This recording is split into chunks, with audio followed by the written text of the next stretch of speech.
Aujourd'hui, on a carjacké une 997 GT3, c'est la folie. Et on va s'amuser avec. Moi c'est Kevin, Moi c'est Armand, bienvenue sur Machinistique. bienvenue dans Carjacké. C'est parti. Les 70 000 balles, ils sont dans la boîte à gants.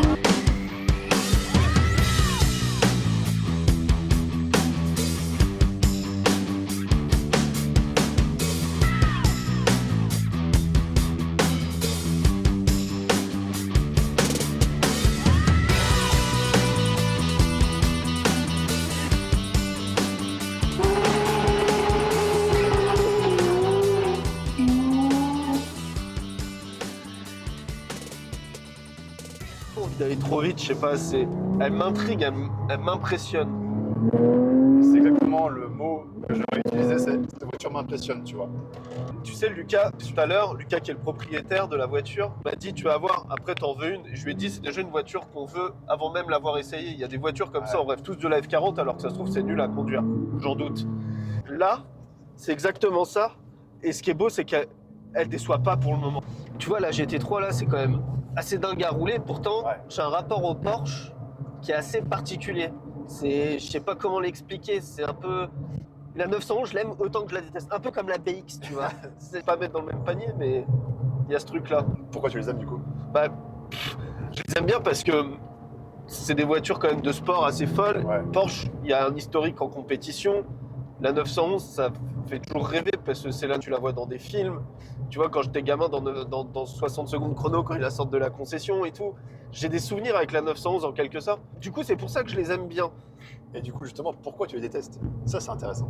Pourquoi je déteste la 911? C'est vrai que c'est un parti pris, je vais me faire défoncer. C'est que souvent, les personnes achètent des Porsche ou des 911 juste pour avoir une 911.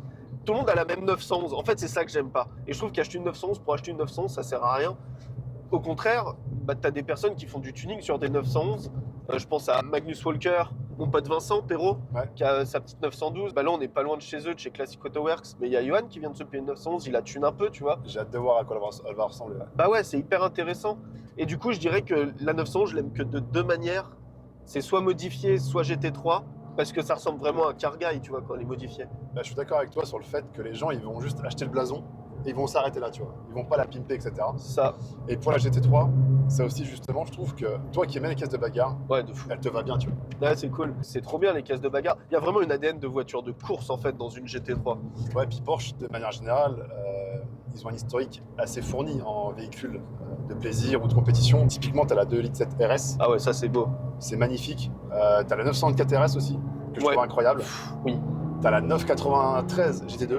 Ça, on en a vu au moins les versions de course. Et justement, moi, ce que je trouve assez fou, c'est que finalement, avec la GT3, tu dis que c'est une appellation qui est arrivée assez tardivement chez Porsche, en 99, avec la 996. Tu nous ferais pas un petit historique là? Parce que si derrière l'écran, il y a des gens qui connaissent pas les Porsche, on leur parle de 996 et tout ce qui suit. Camoulox. Camoulox, c'est ça. C'est assez simple. Dans les grandes lignes, juste pour rester sur la GT3, tu n'as que 4 générations. Donc tu as la première, qui est apparue en 99.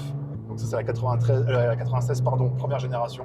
Où la Porsche a surpris vraiment tout le monde, tu vois, en homologuant et en dévoilant donc une voiture de course pour la route, avec un dynamisme et des performances hors normes. Ensuite, tu as celle dans laquelle on se trouve, la 997, qui était l'équivalent des 430 chez Ferrari ou des Gallardo première génération. Ouais, exact. Après, tu as les 91 et tu as les 92. Les dernières avec tous les appendices aéro. Les dernières, elles sont très très bagarres. Ça fait très vaisseau spatial, moi je trouve, le gros aileron, etc. Tu vois. Et après, tu as les RS. Mais là, c'est vraiment un monde différent encore, plus radical. On va pas forcément en parler aujourd'hui, peut-être qu'on le fera dans un autre épisode. Et ce qui est assez cool, c'est que finalement, entre toutes ces générations, l'évolution, elle se retrouve principalement au niveau du châssis et le moteur, la pièce centrale. Ah oui. Parce que tu commences, c'est assez fou, je trouve, avec la 996 entre les 6, qui fait 360 chevaux. Un rendement de 100 chevaux au litre. Et c'est énorme. À l'époque, c'est fou. Et là, quand tu compares par rapport à la dernière, donc la 4e génération, où tu es en 4 litres, et là, tu sors plus de 510 chevaux, tu te dis, en fait, le delta, il est dingue. Ouais, c'est dingue. Petit clin d'œil, typiquement, le GT3, c'est pour rappeler la catégorie sportive d'engagement. C'est vrai. Un peu comme une voiture d'homologation. Exactement, ouais. C'était le cas avec la 993 GT2. C'est terrible d'avoir cette appellation qui rappelle la compétition automobile. Mec, c'est assez fou quand même parce que...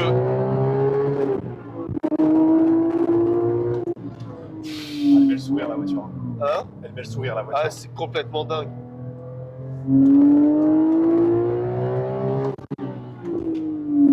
Sur cette prise de régime, ça me Je sais pas toi, ça me fait un truc. C'est viscéral, tu vois. Viens, on baisse les vitres. Et on ouvre l'échappement. L'échappement factor. Ah, grave.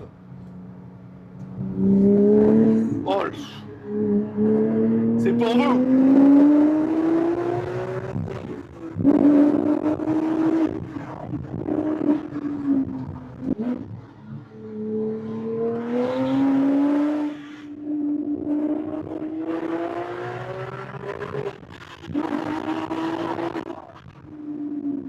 C'est la folie.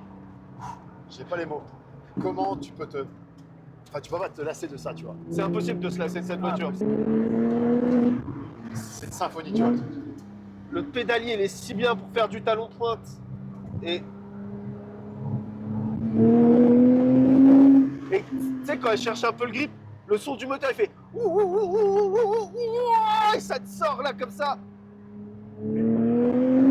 Et on va pas si vite, tu vois. Non. Et c'est si dingue.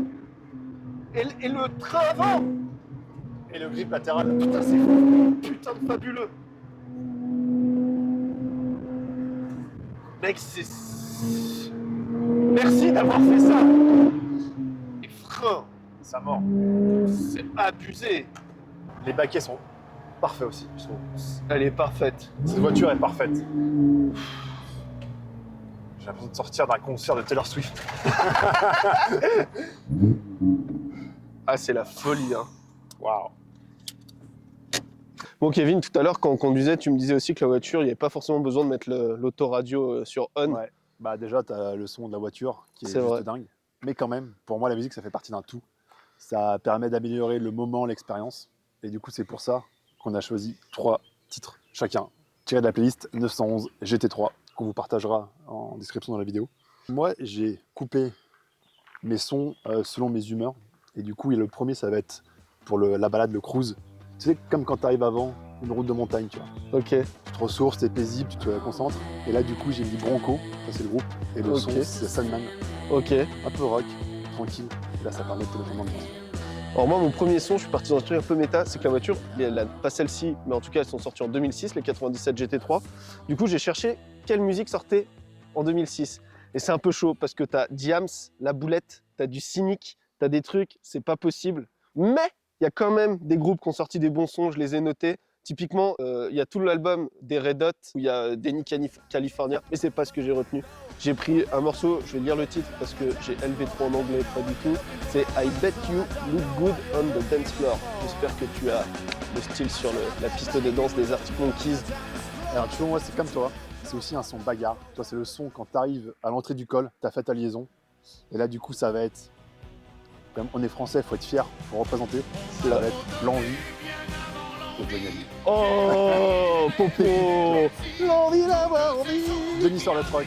Ouais, ça se tient. Et ben, je suis parti aussi sur un titre français, un petit peu sur le titre de la chanson. C'est Sébastien Tellier, j'ai pris L'amour et la violence. C'est spé. Et elle est magnifique cette chanson, et c'est juste l'amour de la bagarre et de la GT3 et la violence parce que c'est une GT3. Enfin, il y a une sorte d'ambivalence dans le titre qui me plaît bien. Et du coup, c'est quand tu upgrades la bagarre, tu vois. Ok, Et là, t'es le couteau entre les dents. ok. Et là, ça va être Black Sabbath, Paranoid. Oh, classique. Tu vois, typiquement, quand t'as ça avec Paranoid, faut pas que t'aies un sanglier qui traverse. Là, tu le tapes, il monte, il va claquer une bise à Pesquet, tu vois. Attends, Pesquet, il redescend. Oh, il redescend. Ouais, y a moyen. Mon dernier son, c'est un son de rap que j'ai découvert il y a pas longtemps, alors que pourtant il est sur un album de 2012. C'est Mac Miller et Action Bronson, un grand fan de BM. Et du coup, le morceau, c'est Red Dot Music. Incroyable, il y a juste une instru pareil, et je sais pas, c'est bagarre. C'est pas un morceau que t'écouterais forcément dans une GT3, mais je pense que s'il pop, c'est ok. Bah, vous montez dans la voiture, vous tournez la clé, et là, c'est le morceau que vous mettez. Mm. Ça, faut nous le dire, parce qu'on est preneur aussi de découverte musicale. Clairement. Et ça peut être vraiment cool, ouais, de voir vos choix. Ah, c'est la J'en veux une, tu vois. Ça fait vraiment branleur de dire, je vais utiliser 3, parce que tout le monde en veut une. Ouais, Mais ça je se comprends, tu comprend. vois. La commande de boîte, elle est bien. C'est ferme, hein. T'as vu, faut décomposer, talon de pointe et tout. C'est dur à rouler en vrai. Hein.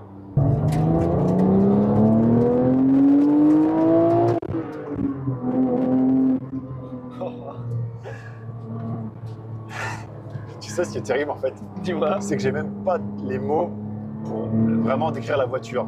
Ouais. Tellement elle transmet d'émotions, déjà. À chaque fois, j'ai les frissons quand la voiture arrive vers 6000, tu vois. Puis bah ouais, au niveau des sensations, parce que c'est trop. Ouais, Le 3.6 atmosphérique, il est dingue. La sonorité est dingue. Tout est dingue.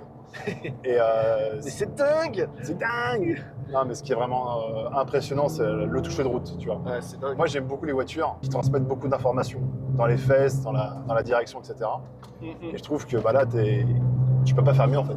Enfin, tu peux peut-être faire mieux, mais cette voiture, elle te prend au trip.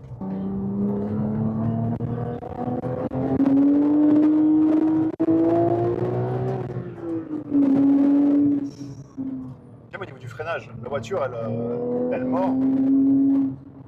Et c'est ultra sécurisant, tu vois ça. Bon, le grip latéral, forcément, ça, moi, c'est ce qui me marque. Toi, Kevin, t'as essayé quand même pas mal de voitures dans toute ta vie, des japonaises, beaucoup quand tu travaillais chez W Autosport, etc. J'ai pu faire des copains ou autres, essayer 2-3 voitures. J'ai pas une grosse expérience, attention, loin de là. Mais effectivement, aujourd'hui, c'est une des voitures qui m'a marqué, je pense. Non, cette voiture, elle est incroyable. Ça emmène, hein. Et puis, tu vois, ce qui me surprend, c'est que tout à l'heure, on était en ville pour aller acheter de quoi manger. En fait, tu peux la rouler comme une voiture, entre guillemets, normale. T'enlèves l'arceau, t'enlèves les baquets. Et tu comprends, en fait, les mecs qui, du coup, prennent la voiture, font de la route, vont au circuit, roulent et rentrent chez eux après. Elle est faite pour ça, la voiture, tu vois. Ça fait elle ça. peut faire les deux, elle a deux visages. C'est un peu Dr. Jekyll et Mr. Hyde, tu vois. Ouais, c'est un peu ça, ouais. Elle sait te brutaliser, elle sait te faire remonter plein de sensations, mais elle sait être douce. Oh, le son que ça fait, Kevin, c'est abusé. Ça, c'est la magie du Mezger. C'est quoi le Mesguer? Mezger, en fait, ça vient de Hans Mezger. C'est un gars. C'est un gars. Hans. Hans, C'est un vrai allemand. c'est envie de le prononcer de manière agressive, tu vois. Ouais, c'est vrai. Hans. Lui, il a grandi en Allemagne, dans une petite commune. En fait, il va se retrouver à Stuttgart, à l'école technique de Stuttgart, pour étudier l'ingénierie. Donc, il va bosser, il va va avoir son diplôme en poche. Ok. Du coup, bah, quand t'es à Stuttgart, facilité, qu'est-ce que tu fais? Tu vas chez Porsche. Voilà, Les connexions se font. mindfuck. Et du coup, il fait ça, il rejoint Porsche en 1956. Ok. Et là, c'est le début d'une carrière incroyable, parce qu'il va prendre part à des projets de développement juste magiques. Bah 56, il y a une voiture qui va arriver.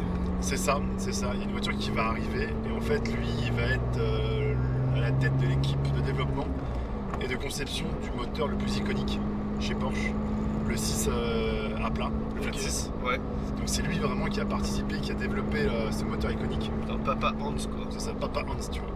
Donc déjà pas mal, Clairement. mais il va pas s'arrêter là, le monsieur. Ah ouais. Il va faire le 12 cylindres à plat, celui qui va équiper tout ce qui est 917 de course Wow. du Mans, Ok. victorieuse notamment en 70-71. Ouais. Tu vois, le mec il pèse quoi. Ouais. Il fait le moteur iconique 6 cylindres, il fait le 12 cylindres qui va permettre Deux fois 217, plus. 2 fois plus, Putain, c'est fou. qui va permettre du coup à Porsche de gagner en 70-71. Détrôner la GT40. Exactement. Bah tu dis c'est pas mal déjà, tu vois. Ouais, le gars déjà, il a quelques médailles de guerre. Il pèse, tu vois, mais c'est pas fini. Il se dit, tu sais quoi, quitte à être bien, je vais voler entre les aigles et le soleil. Je vais toucher la catégorie reine du sport automobile, la Formule 1. Et du coup, en fait, McLaren se tourne vers Porsche pour motoriser, trouver une solution de motorisation. Les moteurs TAG Porsche. Exactement, ouais. Lui, il va participer avec son équipe à développer le moteur TAG Turbo. Ok. Et du coup, bah, ce moteur va permettre à McLaren, et notamment à Niki Lauda, de devenir champion du monde en 84 et 85, mais aussi, du coup, à Alain Prost en 86. Ah C'est oui. déjà pas mal, tu vois. Ouais, donc le gars il fait un moteur de 911 qui est mythique, C'est ça. le moteur de la 917 du Mans Yes. qui gagne, Ouais. un moteur de Formule 1 qui est champion du monde aussi. Mattel, tu te dis, Ouais, grave. et bah c'est pas fini. Parce que le mec il se dit, tu sais quoi, trop jamais assez, je vais faire un autre moteur. Il va développer le moteur d'une voiture que moi je trouve incroyable, c'est la 911 GT1, Ah yes. la concurrente de la CLK GTR chez Mercedes. Ok. C'est celle qui s'envole dans les Naudiens. Ouais. Et du coup, donc c'est lui qui va développer le 3 litres 4, refroidi par eau. Et en fait, ce qui est assez incroyable, le moteur de la GT3 est dérivé en fait, de cette version-là, du 3 litres 4, qui équipe la 911 GT1. Ok. Donc là, tu peux dire en fait que le moteur des GT3, c'est vraiment des moteurs de course. Tu vois. Bah, clairement. Et du coup, bah, ça se tient parce qu'il gagne au Mans en 98 Ouais, c'est ça. et 996 comme tu le disais tout à l'heure, En 99. 99. Ah, c'est fou. Et donc ce moteur, c'est le Mezger, parce que c'est lui vraiment le papa qui l'a fait. C'est ça, c'est Papa Mezger qui a fait tous les moteurs incroyables chez Porsche, et notamment du coup le moteur. C'est fou. Je sais pas, là, un truc pur aussi, peut-être qu'on retrouve pas avec d'autres. J'aimerais bien essayer une 91 ou une 92 pour voir si, du coup, qu'ils n'ont plus le moteur Mezger. Là, Pour tu voir. passes sur du 4 litres différent. Qui est, je pense, un peu comme les dernières M4 et tout, tu sais, perd peut-être un peu cette âme de moteur de course. Parce que là, tu as la pureté incarnée pour moi, tu vois. Ah, c'est magnifique. Et là, c'est vraiment l'apogée de ce que sait faire et peut faire Porsche. Comme tu le dis souvent, c'est un peu les derniers des Mohicans, quoi. C'est Ouais. Enfin, C'est des reliques. voilà, exactement. On reverra peut-être plus ça. Alors certes, tu auras des véhicules puissants, tu auras des véhicules qui vont te faire remonter le cœur dans le cerveau. Ouais. Mais au fond, est-ce que tu auras des véhicules qui vont te permettre de sentir la route comme ça, de te faire remonter toutes les informations dans les hanches, dans le cul, tu vois? C'est un peu des Horcrux, tu Exactement. sais, dans Harry Potter. Ils sont fans d'Harry Potter. C'est ça, les mecs, ils ont mis des bouts de leur rame et Porsche, ils ont mis leur rame. L'idée de cette séquence, avec ce bon vieux coucou, c'est de faire 24 photos de la voiture, des 24 détails qui nous plaisent intérieur-extérieur. T'as une idée, toi, Kevin, pour commencer? Bon, il y a un détail sur cette voiture, Ok. ou sur même les autres GT3 un peu plus anciennes, C'est à l'arrière, c'est à l'arrière. La pince de crabe. cette espèce de... Alors, il y a plusieurs dénominations. La pince Ok. de crabe, la virgule, le boomerang. Il y a un engagement physique, Horaire, mais- c'est analogique. C'est un peu comme cette voiture, elle a un moteur atmosphérique et du coup, tu es obligé de composer avec des choses qui sont techniquement anciennes. Aujourd'hui, on est dans l'ère de la suralimentation et comme pour nos appareils numériques qui font des super images, mais ça vaut pas ça. Est-ce qu'il y a... Moi, il y a un détail que j'aime bien sur les Porsche, tu vas me dire ce que tu en penses, c'est quand tu te mets ici, c'est le bossage qu'il y a là. Je trouve qu'il est mortel en Je suis vrai. d'accord avec toi. C'est même à évoquer le deuxième sujet que j'adore sur cette voiture, Ouais. c'est les jantes. Les jantes. Bam. Et t'as senti la Ouais, tu sens le mécanisme. vibration? Bah moi, le prochain détail sur cette voiture, il est encore à l'arrière. Ok. Je pense que c'est assez facile à trouver. Trouve ici. Ah, les C'est deux l'échappement échappements. central, ouais. C'est vrai. Moi, je trouve que cette voiture de l'arrière là, il manque un petit truc C'est vrai. de type De type esthétique, esthétique. le très rapide ou le Suzy Goodspeed. Je pense que Lucas, le propriétaire, il nous en voudra pas si on lui met le fric qu'il fasse sur C'est le vrai. pare-choc arrière, comme les Américains. Pour ceux qui le veulent, disponible sur la boutique. Machinistique.com. Plus 10 chevaux. Oh oui. Allez, Ça y est, elle est trop bien comme ça. elle rentre dans la famille machinistique. Là y est, Ouais, il y a un truc qui me passionne, on repasse devant. Il y a des trucs à l'intérieur aussi dont il faut qu'on parle. il y a beaucoup de Parce choses. que cette voiture, c'est pas qu'une GT3, c'est une Club Sport. J'aime beaucoup. J'en étais sûr. Moi, je suis un mec classique, tu sais, j'aime bien quand il n'y a pas trop de fioritures et tout. Mais genre ça là, c'est tellement GT3. Ah, mortel. Est-ce que t'as un autre détail, toi, qui te plaît, Kevin? Bah moi j'aimerais bien passer sur l'intérieur. Forcément, je suis pas très original. Ouais. Le volant. Tu sais qu'il y a un truc qui m'a choqué pendant toute la période de la conduite avec ce volant. Il n'y a pas de bouton. C'est vrai. Et ça c'est génial. Moi, il y a un truc qui m'a toujours passionné quand je lisais les Evo à l'époque, les magazines comme ça quand j'avais une dizaine d'années, tu vois. C'est le pommeau de vitesse que je trouve trop beau et c'est surtout un truc à l'époque qui me tuait. C'était tous les boutons sur la console. C'est les petits détails à la Renault Roue Body, tu sais, mais je trouvais qu'à l'époque c'était chic. Une autre idée? Moi j'aime bien c'est que, tu vois, t'as la porte fermée, t'ouvres la voiture, et là directement, t'as le GT3, t'as le harnais, Ouais, c'est t'as les vrai. baquets. T'es le genre à mettre la petite lumière pour que ça éclaire sous la porte, toi? Un de mes rêves, tu vois, ce serait d'avoir du coup la lampe qui projette au sol, La photo du J, la photo du J, tu vois. ça Comme serait ça, à beau. chaque fois que j'ouvre la porte, je suis là. Ouais. Incroyable. J'en ai une, comme ça, d'un Allez. spi classique. Face 3/4, non? Ouais, 3/4 face. Huracan. Le Huracan. C'est l'arceau, je pense, qui me. Ah, l'arceau, t'aimes bien. Hop. Combien il reste de pauses, mon chef? Eh ben, une. Enfin, Shifumi, C'est comme ça qu'on fait en principe. Shifumi. à toi l'honneur. Et ben mec, je vais faire celle-ci. Elle sera en verticale. Ah, c'est la fin. Tiens, Kevin. Ça y est. J'espère que ce premier épisode de Carjacké, ça vous a plu. Nous, on s'est beaucoup amusé à le faire. Petit rêve de gosse de conduire une GT3. Merci à Lucas, le propriétaire de la voiture, qui nous l'a laissé. Parce que franchement, il nous a laissé carte blanche avec la voiture et c'est vraiment une voiture de zinzin. C'est une machine à émotion. Ouais. Toi, t'as aimé? Moi j'ai adoré. Et non, franchement, 3 merci du coup. Merci Porsche. Ouais. Merci Hans Mezger, quand même. Hans, tu es le Bravo. GOAT. Et merci Lucas. Merci beaucoup. Et non, bah moi j'ai adoré cette voiture. Ouais. Comment ne pas aimer cette voiture? Ouais, clairement. Il y a rien à lui reprocher quasiment. Si le concept vous plaît, mettez-nous des commentaires. Dites-nous aussi Ouais. s'il y a des petites choses, vous voyez, qu'on peut progresser. Nous, ça nous fait super plaisir. Depuis le début, là, qu'on sort des vidéos sur notre chaîne YouTube, on lit tous vos commentaires avec beaucoup d'intérêt. Et aussi, n'hésitez pas à nous dire si vous voulez qu'on carjack certains types de véhicules. Ah ouais, grave. Aussi, si vous voulez vous saper avec style et vous voulez nous soutenir, collection machinistique présente sur le site. Abonnez-vous, on se dit à bientôt. Kevin, c'était un plaisir. On n'est pas raccord sur le petit. Allez, ciao.